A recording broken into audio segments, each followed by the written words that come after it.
Olá, Deus abençoe sua vida, traga alegria, paz, esperança. Hoje é um dia que Deus fez, mais um dia de vida que Ele nos concede para adorá-lo, bendizê-lo. E eu quero com você hoje louvar o Senhor pelo que Ele fez em Cristo Jesus na cruz do Calvário.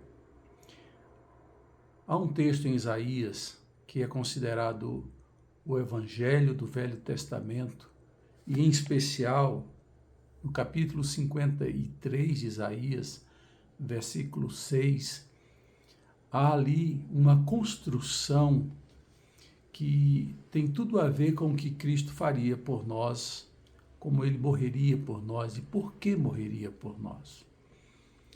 O profeta, falando profeticamente a respeito de Jesus, do que Ele faria por nós, diz: todos nós andávamos desgarrados como ovelhas. Cada um se desviava pelo caminho, mas o Senhor fez cair sobre ele a iniquidade de todos nós. Vamos pensar nesse texto, encontrar as concordâncias, as ressonâncias e as aplicações espirituais. O coração do Evangelho está aqui. Quem somos nós? Como estávamos nós antes de Cristo? Basta ver o que o texto diz. Éramos todos nós desgarrados como ovelhas. Essa figura, essa imagem da ovelha é muito comum no Velho Testamento e também no Novo Testamento. No Novo Testamento, Jesus vai usar como uma parábola, e essa parábola é muito conhecida, João, capítulo 10, Jesus vai dizer que as ovelhas dele conhecem a ele, as ovelhas dele seguem-no, as ovelhas dele sabem discernir o enganador, as ovelhas dele desenvolvem comunhão. Ele vai dizer que a comunhão é importantíssima. Quando você tem comunhão com Jesus Cristo, você agora entra numa relação mais profunda de confiança. E essa confiança é que te faz ouvir a voz dele e segui-lo. Ele vai dizer: as minhas ovelhas ouvem minha voz e me seguem. Então, isso é gerado pela intimidade, pela comunhão. E ele faz um contraste imediato. Ele diz: as minhas ovelhas jamais seguirão o salteador, porque as ovelhas aprendem a discernir, a fazer distinção entre o falso e o verdadeiro, entre Jesus e os falsos cristos, os falsos profetas. Quando a gente entende isso, que além da comunhão, o discernimento faz com que a gente não caia em ciladas, não tenha enganos em nossas vidas, nós estamos então entendendo a verdadeira dinâmica espiritual, que é de vigilância, de entrega confiante, mas de vigilância contra aqueles que se dizem ser pregadores do Cristo verdadeiro, daqueles que dizem ter a verdade transformadora, mas que têm outros propósitos, outras intenções por trás.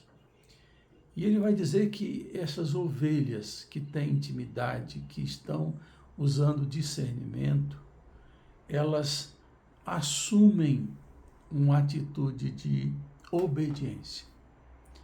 A obediência de segui-lo, a obediência de seguir as suas orientações, de ser conduzidas, de serem pastoreadas. Isso é muito importante se dizer, porque no texto que a gente leu, diz que todos nós éramos como ovelhas desgarradas.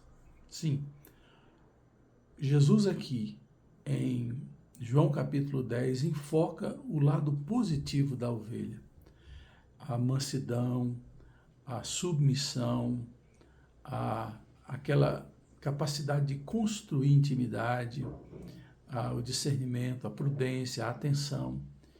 Mas Lucas, no Novo Testamento, vai contar a história da ovelha perdida, da dracma perdida e do filho perdido. Está em Lucas capítulo 15. E quando ele vai falar da ovelha perdida, diz que essa ovelha que desenvolve tudo isso também não está isenta nem imune à atração do mundo, de ser seduzida por propostas que no primeiro momento são doces, são apetitosas, mas o final é amargo e mortal. Diz que das ovelhas que seguiam seu pastor, uma se desgarrou, atraída pelo verdor de plantas nas proximidades, e mal sabia ela que sem o pastor, sem o rebanho, ela não consegue sobreviver. Da mesma forma, nós que estamos desgarrados, que estamos afastados do Pai, distantes de Jesus, nós estamos não apenas vulneráveis, nós estamos nos definhando, porque seremos algo fácil, seremos presas fáceis para o lobo, que é impiedoso, estaremos sem a capacidade de escolha, porque é o pastor quem escolhe as águas de descanso, as águas tranquilas, e que escolhe os pastos verdejantes. Lá no Salmo 23 diz isso, que o bom pastor, que é Jesus, vai guiar-nos para águas de descanso, pastos verdejantes e águas tranquilas que refrigeram nossas almas. Quando a gente opta por ser ovelha desgarrada, a gente escolhe caminho ou caminhos. E o provérbio vai dizer: há caminhos que ao homem parece ser bom, mas o final não é o melhor. De fato, quando nós escolhemos o caminho, a gente escolhe sempre o caminho da atração, o caminho do prazer, a porta larga, o caminho estreito, é o caminho da disciplina, é o caminho da obediência, é o caminho do amor. Poucos escolhem. E nós precisamos entender que esse caminho é o caminho que Jesus propôs, porque Ele é o caminho. Quando a gente escolhe o caminho que é Jesus, nós escolhemos o caminho que Ele trilha. E maravilhosamente em João ele vai dizer que nós somos um presente de Deus para Ele. E ninguém vai ou vem ao Pai, melhor dizendo, senão por meio dele.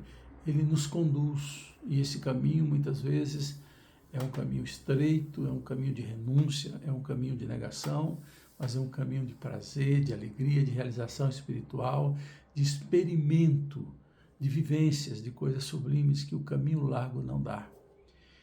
Então, nós que havíamos escolhido esse caminho largo, esse caminho do desvio, esse caminho de morte, por causa do que Deus fez em Jesus Cristo, podemos ter acesso ao caminho que é Jesus, a um caminho novo, ao caminho que leva para o céu.